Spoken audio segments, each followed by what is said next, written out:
Hello friends, आप सभी लोगों का एक बार फिर से स्वागत है हमारे चैनल लर्न इजी पर। तो आज हम बात करेंगे द्रव्य की अवस्था परिवर्तन की। तो द्रव्य क्या होता है, किसे कहते हैं या उसकी अवस्थाएं क्या हैं, ये हमारे पिछले वीडियो में आप जाकर देख सकते हैं। तो आज हम बात करेंगे कि वह अपनी एक अवस्था से दूसरी अवस्था में कैसे बदलते हैं।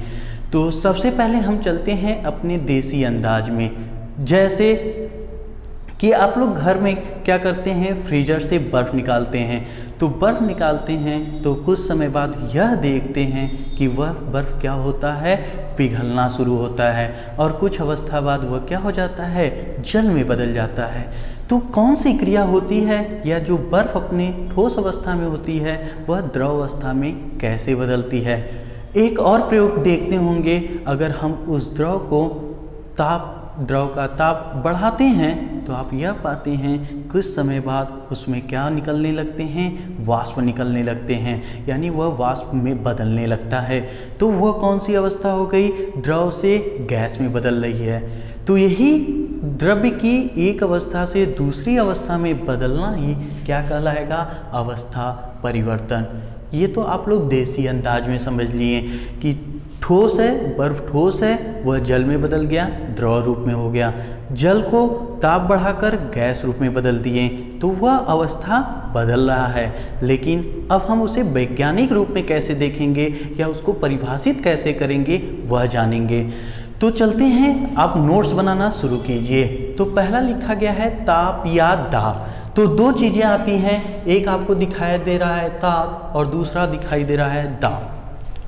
तो ये जानना जरूरी कि ताप क्या होता है। डिफिनेशन तो लिख दिए हैं, लेकिन आपके मन में आएगा सर ताप क्या होता है। आप लोग जानते हैं लेकिन उसे आप परिभाषित नहीं कर पाएंगे।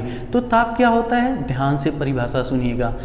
किसी द्रव्य या वस्तु के ठंडेपन या गर्माहटपन के माप को ही हम क्या कहते हैं, ताप कहते हैं। बिल्कुल समझ में आ गया होगा। ताप क्या कहते हैं कि कोई भी द्रव्य है, आपने स्पर्श किया तो आप बताते हो ये वस्तु क्या है, ठंडी है। आपने किसी और वस्तु को स्पर्श किया, कहते हो ये क्या है, गर्म है। तो जो ये एहसास हो रहा है वही हमारा क्या कहलाएगा, ताप कहलाएगा। तो ताप की परिभाषा क्लियर हो गई। जैसे आप लोग दुकान के पास जाते हो, दुकानदार के पास जाते हो, तो वहाँ पे कोई वस्तु लेते हो तो उसका कोई मापन होता है। जैसे चीनी लेते हो तो चीनी को कैसे, 1 किलो चीनी लोगे तो 1 किलो के बटखरे से मापते हैं। तो वैसे ठंडे या गर्माहटपन के माप के लिए भी पैमाना होता है, जिसके बारे में आप लोग जानते होंगे। जैसे बुखार होता है तो आप किससे, थर्मामीटर से मापते हैं ना। तो उसी प्रकार से हम कह सकते हैं ताप। क्लियर हो गया ताप की परिभाषा। दाब, दाब क्या होता है, जिसे आप इंग्लिश में कहते हैं प्रेशर। आप दाब कहोगे जैसे किसी वस्तु पर हमने बल लगा दिया, जैसे हम इस पर बल लगाते हैं तो आप यही कहोगे क्या है, दाब है। तो ये तो देसी अंदाज में हो गया। कोई पूछेगा दाब, हम कहें कि इस पर क्या कर रहे हैं, बल लगा रहे हैं, यही हमारा क्या हो गया, दाब। लेकिन दाब की परिभाषा क्या होगी उसे जानिए। जैसे यह कोई पृष्ठ है, इसका क्षेत्रफल होगा। अब इस क्षेत्रफल पर हम क्या लगा रहे हैं, बल लगा रहे हैं, सिंपल सा। जैसे आप किसी पृष्ठ पर क्या करेंगे, बल लगाएंगे, तो उस पृष्ठ का कोई क्षेत्रफल होगा। तो एकांक पृष्ठ के क्षेत्रफल पर लगने वाले बल को ही हम क्या कहते हैं, दाब कहते हैं। तो ताप और दाब की परिभाषा क्लियर हो गई। तो अवस्था परिवर्तन किसे कहेंगे, ताप या दाब के प्रभाव के कारण, प्रभाव मतलब आप इफेक्ट कर रहे हैं, के कारण द्रव्य की एक अवस्था से दूसरी अवस्था में बदलने की प्रक्रिया को ही द्रव्य की अवस्था परिवर्तन कहते हैं। परिभाषा क्लियर हो गया। आप नोट कर सकते हैं कि अवस्था परिवर्तन की परिभाषा क्या होगी। जैसे बर्फ है, अब आपको समझा रहे हैं, बर्फ है, अगर आप उसे फ्रीजर में रखे ही रहेंगे तो क्या वह जल में बदलेगा, नहीं बदलेगा। क्यों, क्योंकि वहाँ पे ताप बदल नहीं रहा है। हो सकता है आप कहोगे सर ताप कम हो रहा है, लेकिन आप लोग यह जानते हो कि अगर हम ताप कम करते हैं तो द्रव की अवस्था क्या होती है, ठोस अवस्था में बदलती रहती है। तो आप लोगों ने ये परिभाषा नोट कर लिया होगा कि अवस्था परिवर्तन किसे कहते हैं। तो क्लियर हो गया। अब हम बात करेंगे द्रव्य की। द्रव्य की 3 अवस्थाएं, ठोस, द्रव, गैस। तो अगर ठोस को हम ताप बढ़ाकर द्रव में बदल दें या द्रव का ताप बढ़ाकर हम किस में बदल दें, गैस में, तो यही क्या कहलाएगा, द्रव्य की अवस्था परिवर्तन। तो अवस्था परिवर्तन की परिभाषा आप सभी लोगों को क्लियर हो गया होगा। अब हम आपको प्रयोग के द्वारा समझाते हैं कि अवस्था परिवर्तित होती कैसे है।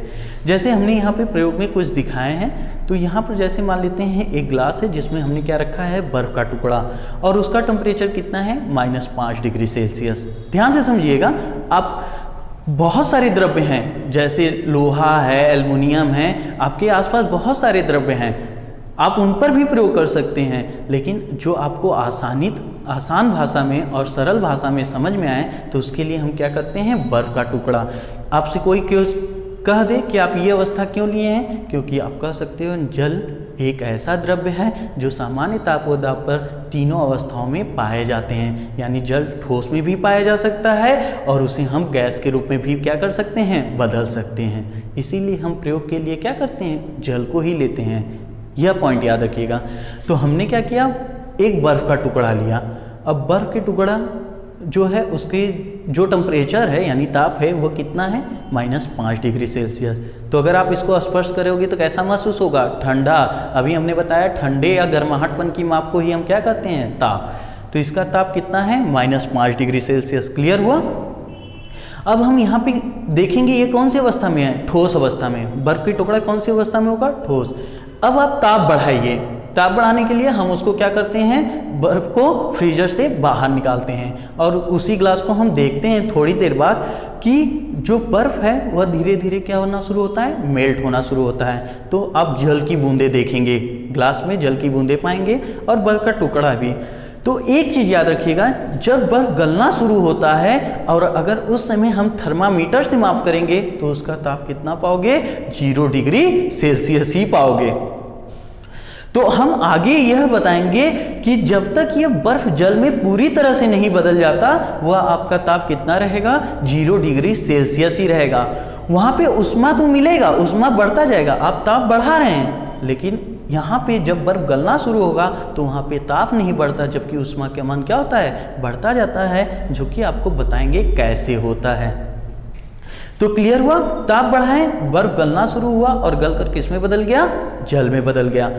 अब इसका ताप बढ़ा रहे हैं तो एक ऐसी अवस्था आएगी कि बर्फ़ पूरी तरह से किस में बदल जाएगी, जल में। तो जब पूरी तरह से जल में बदली तब भी वहाँ पे टेम्परेचर 0 डिग्री सेल्सियस हुआ, लेकिन जैसे ही पूरी तरह से वह जल में बदलेगा उसके बाद उसका ताप कंटिन्यू बढ़ता रहेगा।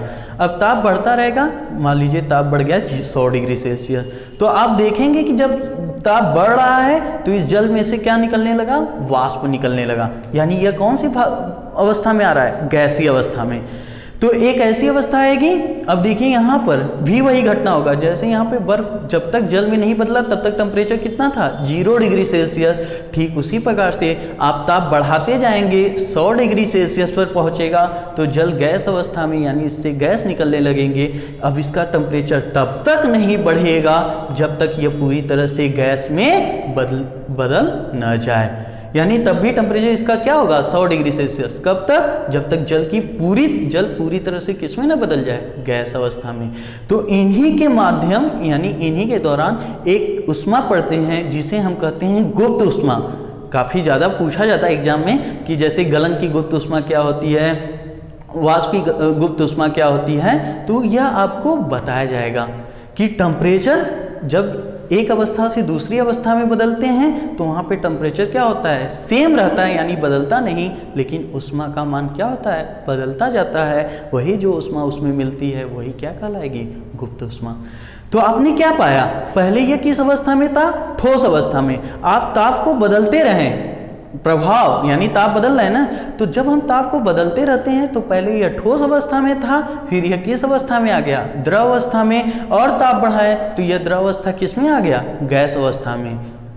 इसी प्रक्रम को उल्टा कर दें, यानी इस गैस को हम ठंडा करें तो वह वापस किस में बदल जाएगा, द्रव रूप में, और द्रव को और अधिक ठंडा करें यानी ताप को गिराते जाएं, कम करते जाएं तो वह पुनः क्या हो जाएगा, ठोस अवस्था।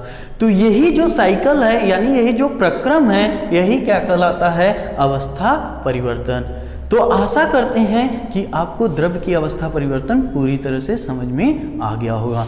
तो एक बार फिर से रिपीट करते हैं, अवस्था परिवर्तन क्या होता है, किसी भी द्रव्य का ताप या दाब के प्रभाव के कारण एक अवस्था से दूसरी अवस्था में बदलना ही क्या कहलाता है? द्रव्य की अवस्था परिवर्तन कहलाता है।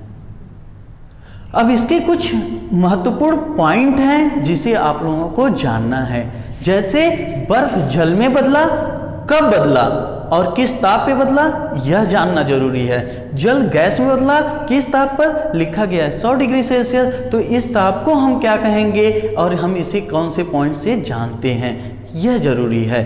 तो हम आगे उन्हीं तथ्यों के बारे में बात करेंगे।